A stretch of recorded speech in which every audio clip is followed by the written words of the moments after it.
For example, let's say your team has a goal kick and you want to move the ball to the fullback because there is more space to exploit on the flank.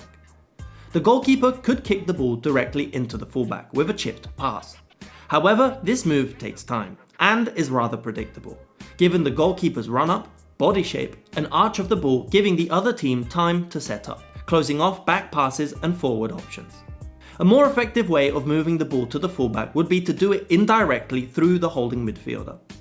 This is because once the first pass is made into the centre, the opposition will usually tighten their shape to avoid any more passes getting through, meaning the fullback has more time and space on the flank to receive the ball.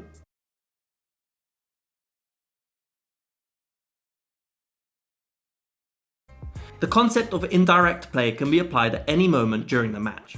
Another example is the holding midfielder. Let's say you want to move the ball to them to help the team gain ground.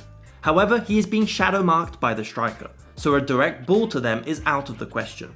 Now, to move the ball into holding midfielder, one of the centre mids could drop deep to create a passing lane past the striker. And by moving the ball through the centre mid, the holding mid now has space ahead of them to break the press and start the next move.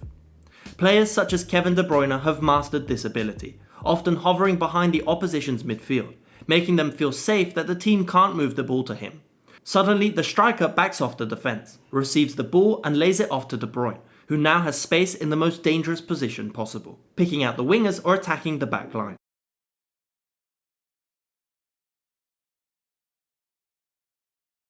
Moving up or coming short.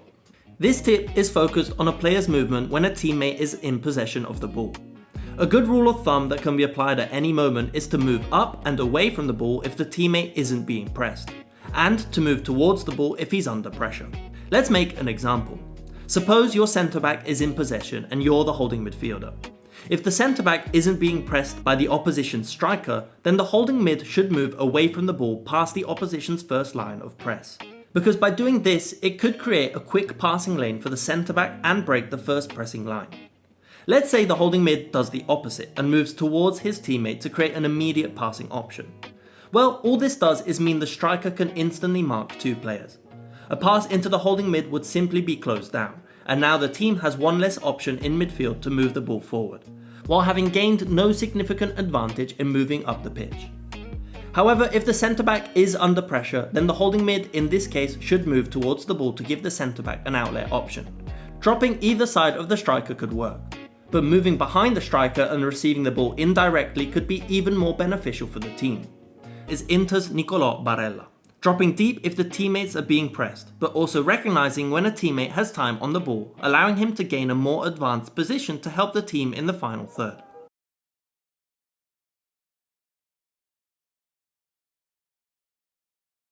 Let's say the team finds space on the flank through the fullback, who starts to push up. An instinctive reaction of a lot of players would be to move closer to the fullback to receive the ball. But all this would do is allow the opposition to quickly close off both the fullback and the attacking mid, forcing the team to rotate to the other flank. But if the attacking mid moves past the midfield into the space in front of the defence, then a quick diagonal pass could cause a lot of issues for the opposition. As soon as the fullback is pressed, the opposition will have to make a choice. Either close off a pass centrally, meaning the attacking mid can still receive the ball indirectly, or close off a pass out wide, meaning the direct pass is on.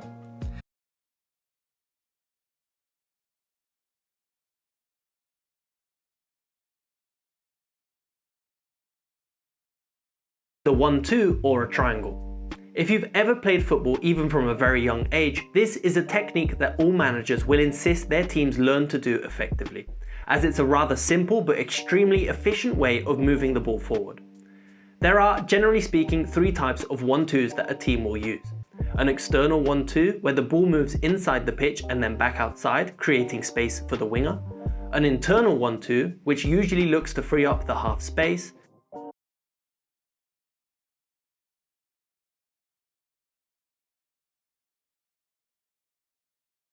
The tricky part of this move is the timing, as it's very easy for the striker to go offside, and so he will usually need to curve his run resembling the shape of an L, also referred to as a cut, given the sharp turn that this run usually needs to do. What's important is also the change of pace. The first part of the run should be relatively smooth, before a quick burst of pace as soon as the ball is played, to gain that extra yard on the defender. A vertical 1-2, which is mostly used in the centre to create a direct scoring opportunity. This is a very tricky one to stop, as defenders will instinctively move up when the striker lays the ball off, meaning the striker can open up his body and receive with space ahead of him.